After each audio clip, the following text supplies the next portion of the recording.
If you lived in the Flint or Genesee County area in the early 1960s and were one of many auto workers that made your way to work each morning or evening listening to your car radio, you'll undoubtedly fondly remember this man, Bill Lamb, producer and host of the long-running Buick Factory Whistle radio program. From his studios located in the comfort of his own home, Bill produced over 11,000 radio broadcasts featuring interviews with workers of Buick and what they did outside their working hours with the automaker. Besides the Factory Whistle show, Bill was very active in helping aspiring musicians record and promote their work. In his home studio, hundreds of bands and musicians took advantage of Bill's recording expertise and 8-track facilities to produce their own music for distribution. One of these many success stories even include a single that outsold Bing Crosby's White Christmas. During the holiday season of 1967 and 1968, it was recorded by his own 6-year-old daughter, Becky Lamb, and was called Becky's Christmas Wish.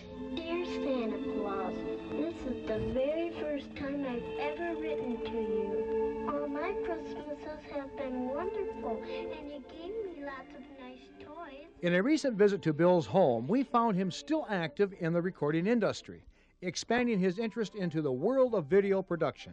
During our visit, we reminisced with Bill about his early days of broadcasting and the inspiration that led to him becoming one of the most popular broadcast personalities in the Flint area. Bill, thanks so much for having us down here at Flint and Dell, down here Vaughan, in your studio. I haven't seen you in, well, a long time. a couple weeks, I guess. Yes, we've done some stuff together. I think the last time I saw you, you were right here in this studio. Recording. You were the recording artist making a record. We're down here today, and we're going to talk with Bill Lamb about his career.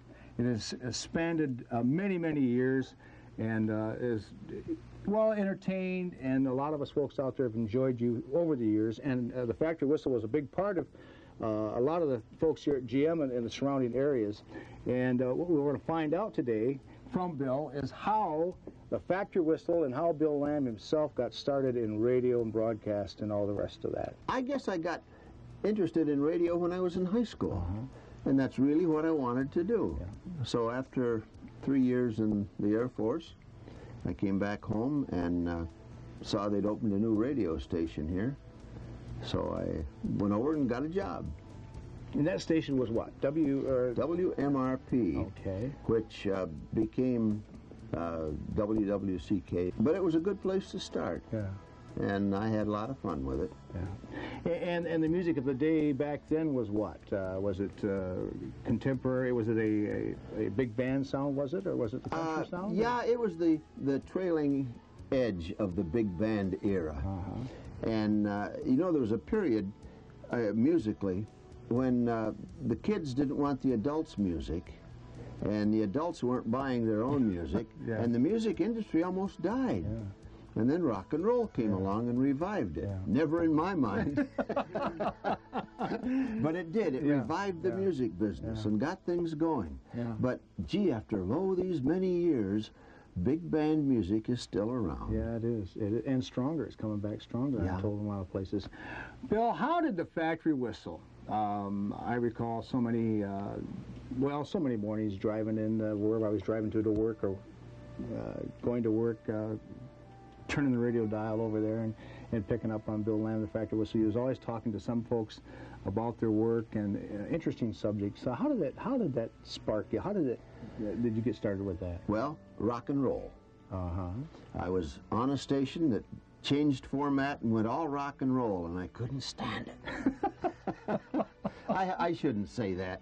But it's just you're being truthful. I guess I'm from another era, and I didn't like rock and roll, and I said, I don't think I want to do this. So I started looking for something else that I could do that would be more satisfactory.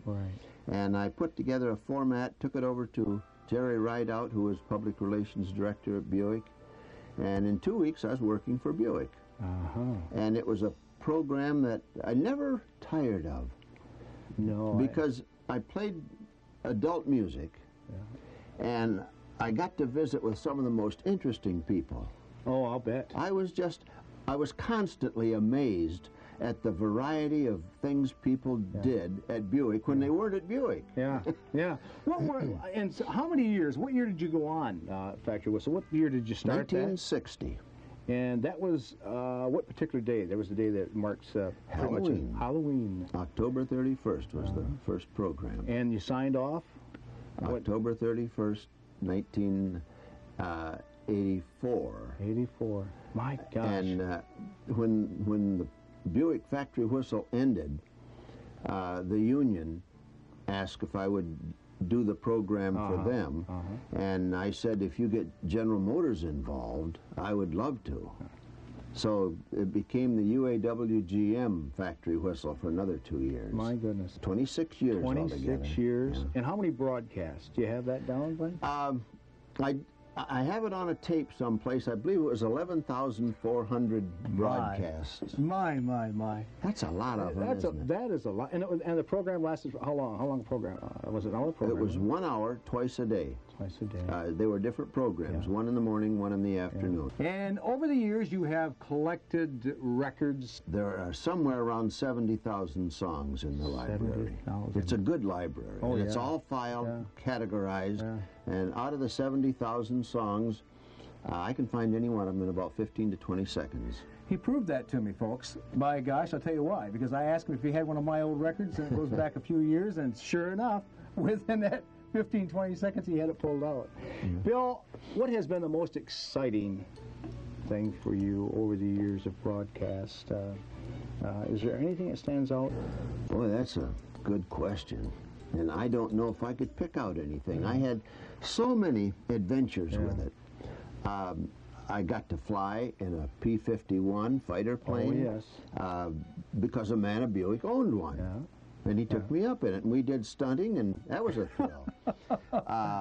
I went wing walking on top of an airplane one time. When I was standing on that wing, but the plane hadn't taken off yet, I would probably have climbed down again, except my son was standing down there, and I couldn't climb down in front of him, so I had to go. You've got yourself into another world of high-tech video, and you're a production company. You've got your own production company and video. What's that called? And what are you doing with that? It's called Bill Lamb Productions. So from the Factory Whistle show, after Bill so-called put up the microphone, he just couldn't stand idly by. He had to be involved with something, and this is just another facet of what. Well, when I first quit, I got into rebuilding old radios, and that was kind of fun. But after you do 10 or 12 of those, it's almost like a job that isn't paying you anything. And what do you do with 99 old radios? So after that, one of my sons talked me into going into video because we had done production. I had written video scripts and commercials of all sorts you've done throughout the years. I've done a lot of writing, and so it was kind of a natural. So he says, let's do it, and we did. Recording. You still have folks come in and record here in your studio? Yeah. I have been blessed, as I think you have, Dell, in doing something that you enjoy. Oh, boy, I'll tell you. My philosophy has always been that you sleep 1/3 of your life. And the other 2/3, half of that you got to be working. And part of the other part, you're going to be coming or going or eating or something, but over half your life you're working. So you better enjoy it. If it's something that you detest doing, you got a miserable life going. And I have thoroughly enjoyed all the work I've done. You're retired, but you're still. This takes a lot of time. I like this video stuff. I write the script. And usually direct the shooting. And then come in and put it together. And you go from concept, from an idea. To a finished product. How about that? There you go. Bill Lamb is very much alive. He's not retired. Bill, it has certainly been a pleasure to come down here to Flint, Michigan, and to see you, old friend, again, I tell you. And we wish you all the best in the world, and I know that it will certainly follow you. Thank you, Dell. It was nice of you guys to come in and visit with me for a little while and let me be on your program. I watch it, and I enjoy it, and it's a thrill to be on your get-together. The pleasure is ours, Bill. Thanks again.